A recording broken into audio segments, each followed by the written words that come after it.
She announced, "I'm engaged to someone else. We've been seeing each other for months." While still living in my house, I said, "Congratulations to you both."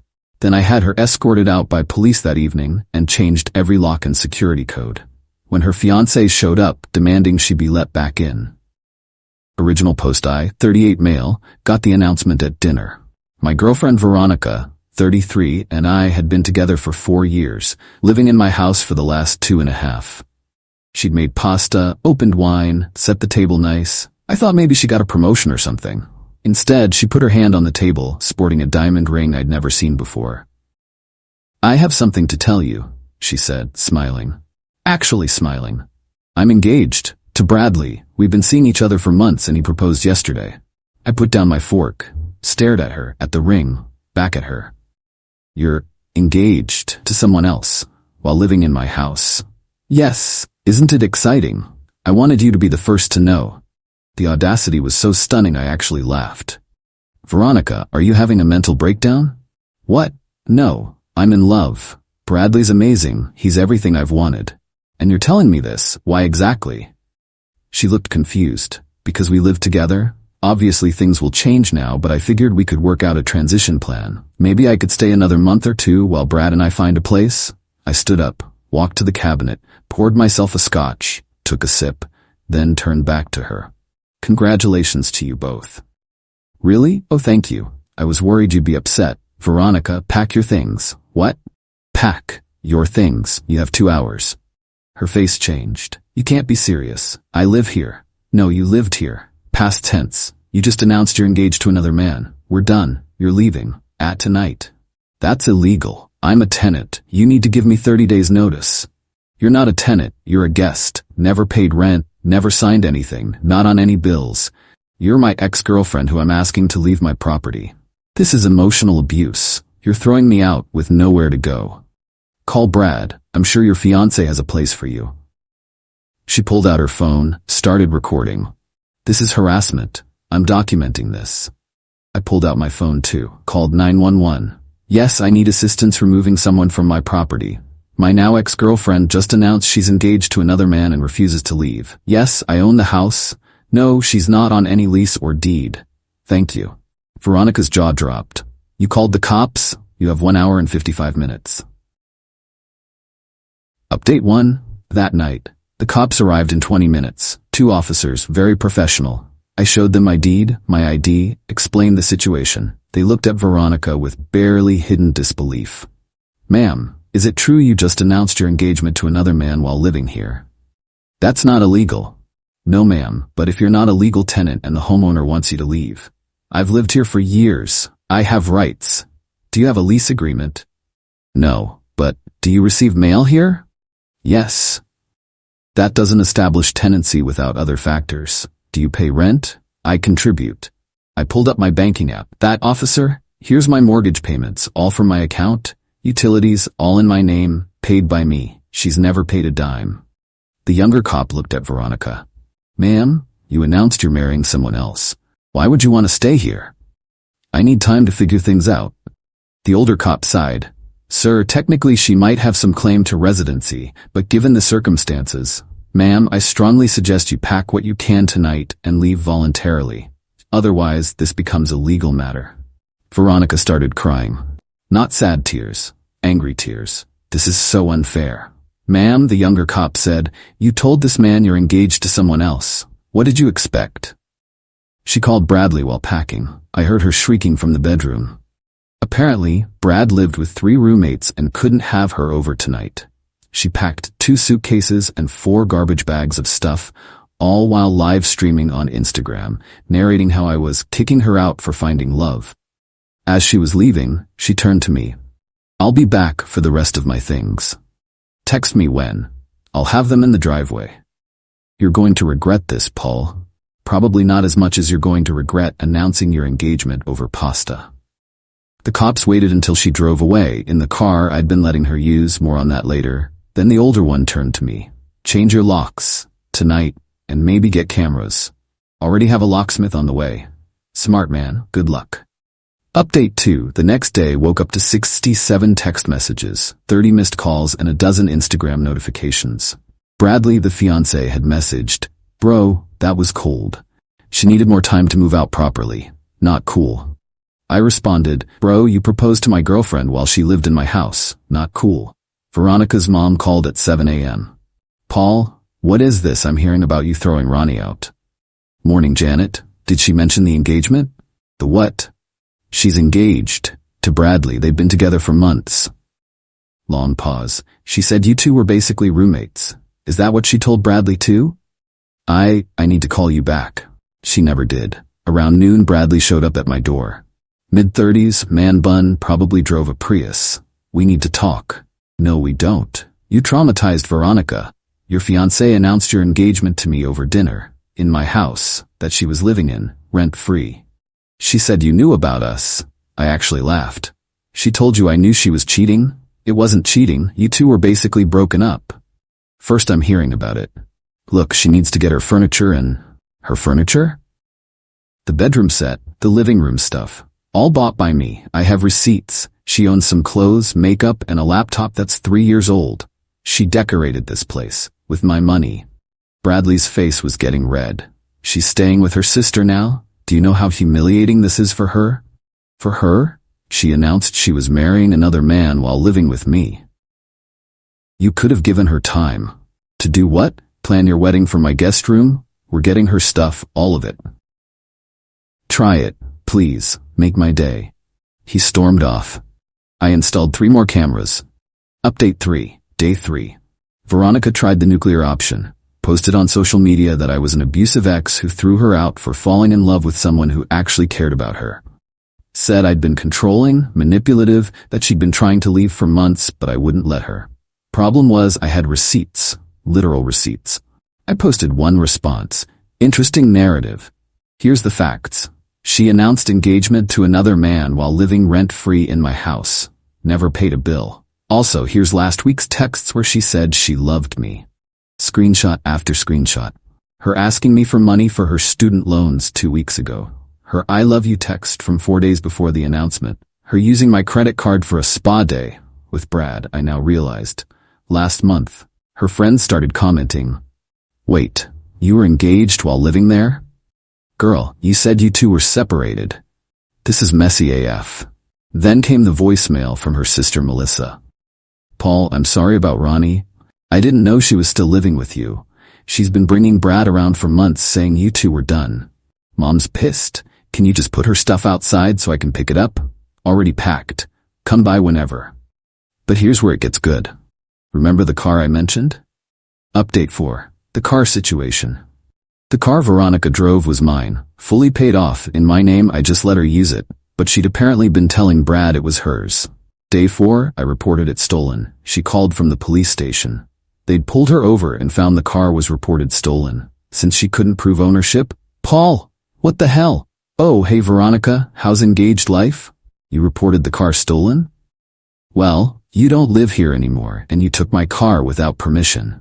That's theft. You let me drive it.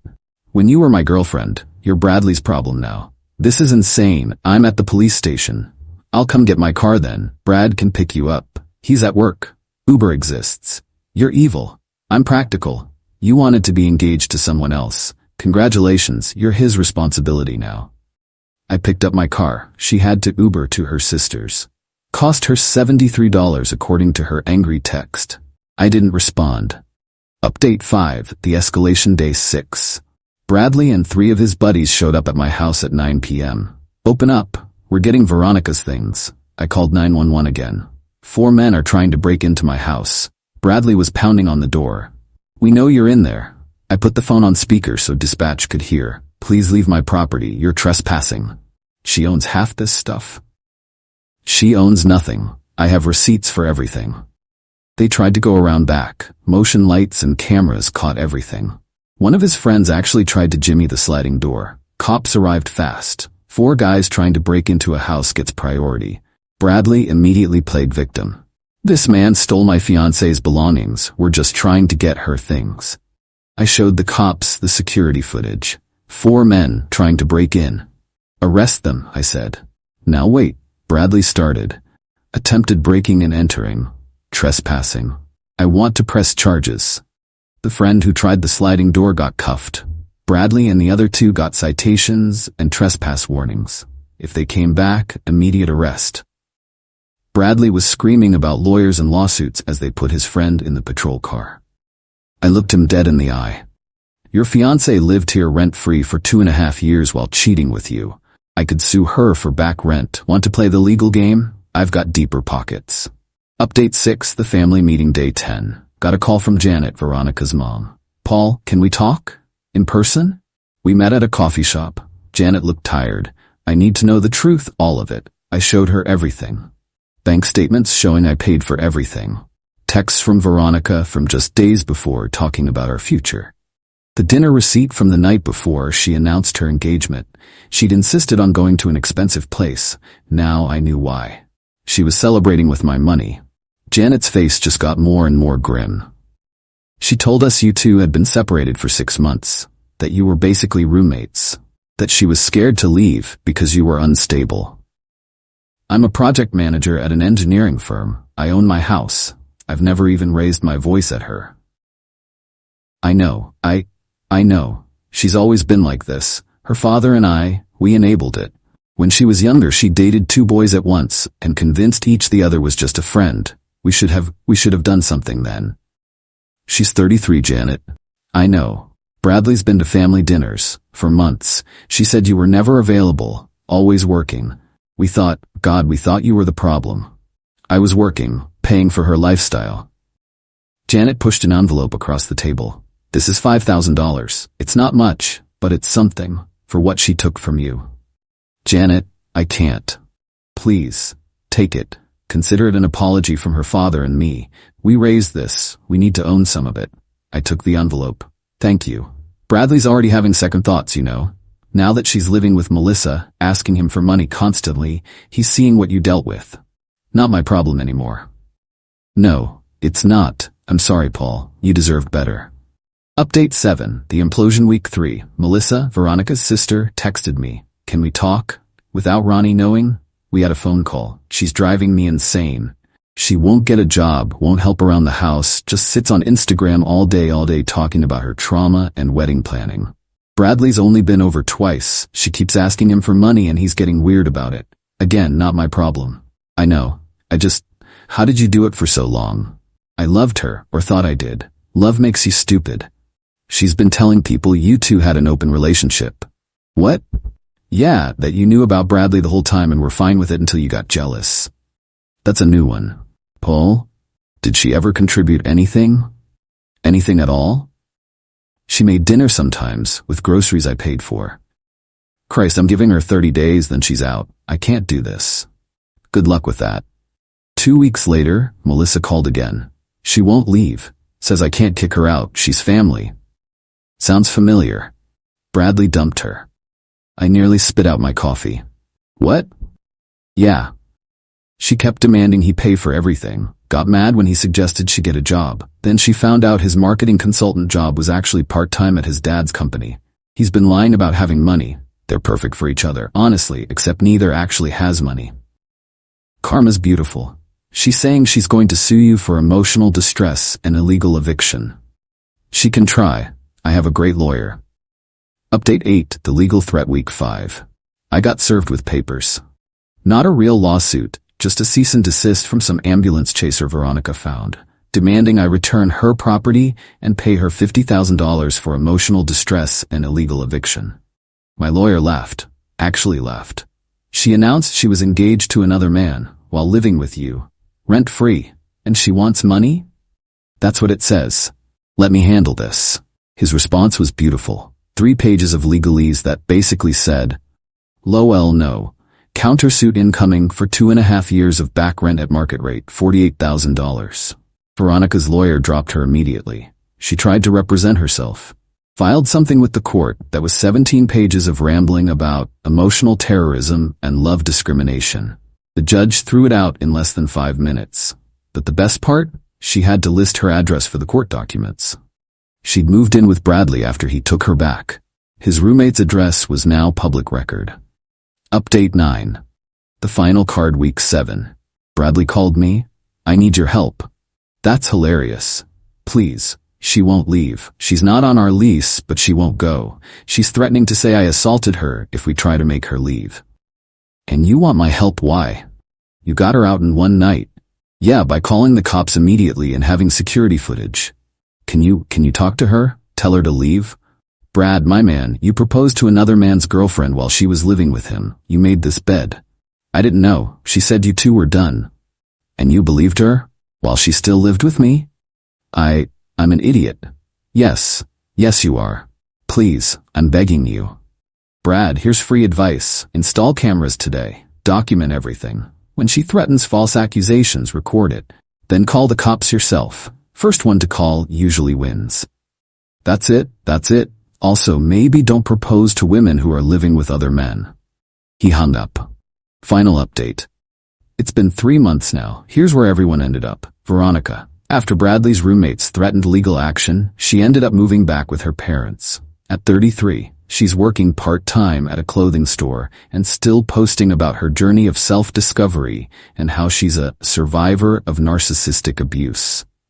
She's also engaged again to some guy she met online who lives in another state. They've never met in person. Moved back with his parents too. Turns out his roommates kicked him out for bringing the drama to their house. His Instagram is now private, but mutual friends say he posts motivational quotes about learning from mistakes. Janet and Robert, as parents, sent me a Christmas card with another check for $2,000 and a note saying they're in therapy to deal with enabling behaviors. They've apparently given Veronica a deadline to move out. Melissa, we actually became friends. She texts me updates sometimes. She's in therapy too, realizing how much her family dynamics screwed up her own relationships. Me, I'm good. House is peaceful. Started dating someone new, Rebecca. She has her own house, own car, own job, insists on splitting every check. It's weird how normal it feels to be with someone who contributes equally. The best part? I ran into one of Bradley's former roommates at a bar. He told me the full story of their last days. Apparently, Veronica had convinced Bradley to propose by telling him she was pregnant with his kid while living with me. The timeline made no sense. She would have been pregnant while actively sleeping with me. When he figured out she was lying about the pregnancy, he tried to break it off. That's when she threatened to claim assault. The roommates installed cameras in the common areas without telling her. Caught her on video admitting she was never pregnant and laughing about how men are so easy to manipulate. They gave Bradley the footage, he gave it to the cops, and they escorted her out. She tried to claim they illegally recorded her. Turns out, common areas and shared housing don't have expectation of privacy. Sometimes karma takes its time, but when it arrives, it's thorough. Looking back, the red flags were everywhere. She hadn't worked steadily in 2 years, always had an excuse, always had a crisis that prevented her from contributing, always had big dreams but no actual plans. The announcement dinner was actually a gift. If she'd been smarter about it, strung me along longer, I might have wasted more years. Instead, she got so comfortable she thought she could have her cake and eat it too. Literally thought I'd let her stay while she planned a wedding to another man. The entitlement was astronomical. The delusion? Even bigger. But the best revenge? Living well. My house is clean, my bills are lower, my stress is gone. I wake up every morning in my own bed, in my own house, with no one else's drama to deal with. And Veronica? She's everyone else's problem now. One at a time.